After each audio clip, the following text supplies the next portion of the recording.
if you didn't know, there's a trans rights readathon happening this week, so I thought I would put together a recommendation video of books that I adore. I scoured my shelves to pick out works by trans authors that I love with all my heart, and I can honestly say I love basically all of these books and authors that I'm going to show you quite a bit. Like, sometimes so you're going to be like, Angela, you talk about this book all the time. It's like, yes, I do. But also, this author is trans, and you can read them this week for this great event. I will link a lot of announcement videos down below. Bethany and Rachel, the original TikTok creator. Because if you don't know, not only is this an event where we are reading trans books, we are also donating money to trans causes. And I think Bethany is doing a giveaway. If you show proof of donation, you can be entered into winning a book that I may talk about in this video. That I'm for sure talking about in this video. So I will bring that up when I get to that book, which book it is that you can win from Bethany's giveaway. And we're going to get into it because bare minimum, even if you're not participating in this readathon, these are some of my favorite books and we're just going to gush about them together. We're just going to have a good energy time because I'll be real, I've been sick for a while. I can actually breathe through my nose a little bit today. So we're riding that energy. Starting with one of my favorite authors. This isn't news if you've been here for any length of time, but we're going to talk about Yoon Ha Lee, the author of Machineries of Empire, one of actually potentially my favorite space opera series of all time. So there's 3 books and then a short story collection with a essential novella, in my opinion, if you love this series. So 1,000 pages worth of content. I love this book. We have Cheris. She is too good at her job. We meet her in a battle where she's on the fly rethinking configurations to win a battle.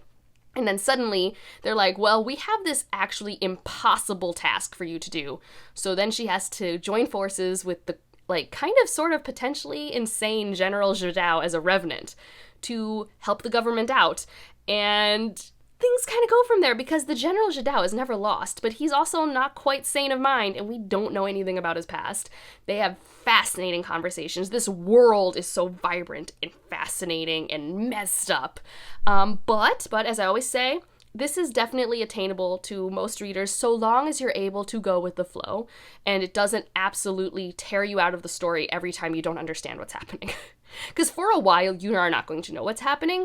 It doesn't mean that you don't get the gist. It's just that there are going to be words that you're like, yeah, I know what a calendar is. I just don't know what a calendar is in this context.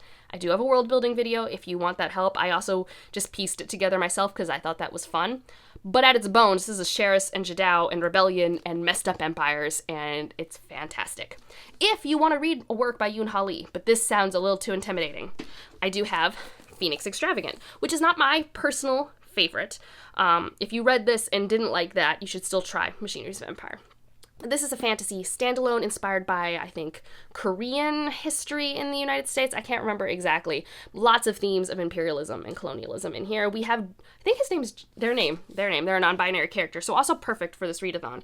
Jebi is an artist, and they just want to make art. They don't want to be involved in any rebellion, and of course they get thrown into being involved in the situation, and there's a pacifist dragon, and it's pretty fantastic. There are mechs, so if you want fantasy that is different and unique, you definitely need to try this out, but just the ending's weird. Okay, the ending is a little odd, but in general, standalone, trans author, trans main character, perfect for this week. Next up's another favorite. Like I said, all these are they're just top tier favorites. But that is C.L. Clarke's works. So we have the Unbroken and then the newest released, The Faithless.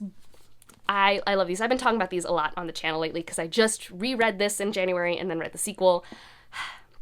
I have a standalone review. I love this book. We have Turen and Luca, and it's so messy. It's about rebellion. It's about a land that has colonized another land, and this land trying to free themselves, and at its core, we follow it through the lens of Turen, who is a conscript, so she's been raised by this empire, and she's trying to become an actual citizen of this empire, and then she is forced to go home to kind of help quell rebellion, and then she is met with her homeland, where she also doesn't belong. She has feet in 2 worlds. I love that, and it's so messy. And Luca is just trying to get everything under control because she wants to prove that she should be queen. And Luca and Turen, they cross paths. It's messy. It's so messy. It's great. There's not a lot of magic. Just know that magic's important, and magic is tied to faith in the land and what's happened over time. But this at its story is a people story. It's a messy story, and I will say the writing style is either going to really work for you or it's really not going to work for you. Mileage seems to vary there, but I love it. I have a great time. Oh, this next one's also a classic. Angela, you talk about this all the time, but I am the only person who talks about this book, so gonna put on your radar, and that is Each of Us a Desert. This is one of my favorite young adult books, and no one reads it, no one talks about it. It went under the radar in 2020. The author does have a new release coming out this year, though, that I'm very excited about. I do have an ARC, I just haven't read it yet. And this one, though, I think maybe I would recommend to people who like slower-paced, character-motivated stories. This is not a very plot-driven YA dystopian fantasy, which I think might be to its detriment, because typically if it's a YA dystopian fantasy, that should be a little more plot-driven, I think, marketing-wise. It's not. We have Xochi. She's kind of the person who takes all the stories. She's not the storyteller per se, but everyone needs to confess everything they did wrong to her so she can give it to the god of their land, because otherwise there will be these demons that pop up. Essentially, I might be getting a lot of the nomenclature wrong, but that is the gist of it. And this is a huge weight on her shoulders. Like, huge. She's 14, I think, in this story. And so one day something happens, straw breaks camel's back, she decides to leave. And so it's literally a journey story. She is traveling through this land. You get to see this fantasy dystopian future landscape. She meets people that she travels with. You hear their stories. I loved it. And it's truly at its core watching this young person who was told one thing, who believed one thing her whole life, and seeing her ideas get turned on her head. And the acknowledgement section made me cry. Okay? Like, just try this book out. It's also a stunning production. Like, beautiful end pages, beautiful art headers at the top of each chapters. The audiobook is phenomenal. Such a good book. I love it. Also sapphic. If you're looking for something sapphic, this is sapphic. All right, next up we have 2 books by an author, Sarah Gailey. So we'll start with the one I like the least, but I still recommend, and that is Just Like Home, Haunted House Story. I love haunted house stories. They're great. I enjoy them a lot. This one, I think the ending varies for a lot of people, but if you like haunted house stories for that sense of place, because that's something I really like. Like, this is about someone going back to their hometown, going to a house that they have left for years because of reasons we unpack in this story. I would say don't read the flap of this book because that spoils, I think, a lot of the experience of uncovering this person's history. But, like, the minute she ends up on the front lawn of this house, you are like, oh yeah, this is her home. Like, the connection to place was so vibrant to me. It felt like how it would feel if I was, for some reason, writing a story about returning to my hometown and returning to my childhood home and interacting with a place that I spent hours of my life in as a child. And when you're a child in a place, you pay attention to different things. You have different memories that are just laced into the walls. I thought it captured that really well. There are definitely, like, scenes where it's like, if you believe monsters are under your bed, just be wary about what time of day you read those. And even though I don't personally love the execution of the ending, the actual ending itself is fine to me. I don't have issues with, like, the actual, like, if I was making an outline, these events happen. Just the execution felt a little rushed, muddled, I don't know. I still really recommend this book. I think it's a pretty strong haunted house story. The other one I love, and that is The Echo Wife. This is a thriller, probably sci-fi thriller, although, like, the sci-fi is there, and it is important, but it's more just, like, your kind of traditional, this character's kind of in a place, and you don't know where things are going. So, this is a main character who's a scientist. She does science in cloning, and her husband steals her work to make a wife that is exactly like her, but not her, for reasons that will be unpacked in the story. And one day, the plot of this story is that clone wife shows up on her doorstep or gives her a call. I can't remember exactly how it works, but it's basically like, I need your help. And the story goes from there. And there's a lot of conversation of the ethics of cloning, what makes someone a human, what gives someone the right to make their own decisions, generational trauma, and the cyclical nature of abuse. Oh, it's fantastic. I really love this story. This is one of the rare books where when I finished it, I just, like, was like, what? And it's not even, like, a big moment. Like, I don't want you to think there's, like, this big reveal or anything like that. It's just, like, I finished it and I was like, wow. I was just thrown. I was trying to find people to talk to about it. I was telling Ryan about it. I was just like, what? So for me, it was a fairly impactful ending. I think it accomplished exactly what it meant to do. So highly recommend. All right, this is the book that you can win from Bethany if you sign up, and that is Light from Uncommon Stars, one of my favorite books from last year, like hands down, one of my faves. This is about Katrina, a trans woman who runs away from home because she's not accepted by her family, specifically, I think, her father. And so Actually, it might have been both parents. Let's say it's both parents. I'm actually remembering now that the mother's not a fantastic character either. But regardless, violin prodigy runs away from home. And then we have this master of violin who trains a bunch of students up and then sells their soul or exchanges their souls to the devil because they made this Faustian deal. And she needs one more soul. And she finds Katrina in a park one day. And basically they make that deal together. So we have this pseudo-found family, but also soul deal with the devil. And then we have aliens from outer space who are, you know, essentially immigrants coming to, is this Los Angeles? I can't remember where in Southern California we're in. I don't know if it says it on the back here. San Gabriel Valley. There we are. And they open a donut shop. And these are our three kind of pockets. There's actually another pocket. There's this woman who is kind of inheriting this violin shop. I forget the name, Libretto maybe, where you basically fix violins, make them better. And usually it was the man's business in her family, and she kind of inherits it. So these are all of our pieces, and it shouldn't work. And for some people, it really doesn't work. But for me, it's actually perfection. This author's a poet, and you can feel the intentionality behind the words, but also it doesn't sacrifice that intentionality for flow. The flow is stunning to me. I was completely immersed. I am a music person. I was classically trained on piano, and I thought its emphasis on popular music versus classic was really well balanced, and also just like what it is like to be swept away in a song, and the climax of this story kind of being a musical competition moment and how that was done. Still one of my favorite scenes that I have like ever read in fiction. So great found family. I really like it. For some people, they would have preferred this as just a contemporary work of art. For me, I think the speculative elements actually really add a lot to it. I really can't put into words other than I would change nothing about this book. It is perfect for me. So yeah, this is great. And like I said, you can win it if you submit your like donation receipts to Bethany. Next up's another fave, and that is Sorrowland by River Solomon. Also, I would just recommend any of their works, including The Deep and Unkindness of Ghosts, but we're going to talk about Sorrowland because that's the one I own. Actually, I do own The Deep. Where is it? Let me show you guys The Deep, because it is a really pretty cover. It shimmers. All right, we'll talk about The Deep in a second, but Sorrowland. This is about Vern. We meet her as she's giving birth to, I believe it's twins and not just one kid, in a forest because she is running away from home. It starts with a bang. This is definitely a page-turning, thriller, unsettling story. There are cults, there is weird stuff happening with fungus, as you can see, and a lot of it is what's happening to Vern, how are they going to survive? But also, it allows for these quiet moments among people you meet along the way. Like, there are moments I remember where I just go, aw, that was so sweet. In the midst of what is happening. Like, this is, for me, a page turner. It's got horror elements. It's got thriller. It's sci-fi. It's fantasy. They're all like ghosts. I don't know. Genre, like I said, doesn't really help this book out. But if you were looking for a River Solomons to try, this book.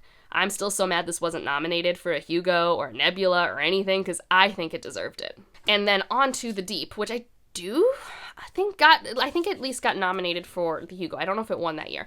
But this is really cool. This is about Wajiru. Here, it's kind of a mermaid sort of thing. They are the descendants of the slaves that are thrown overboard.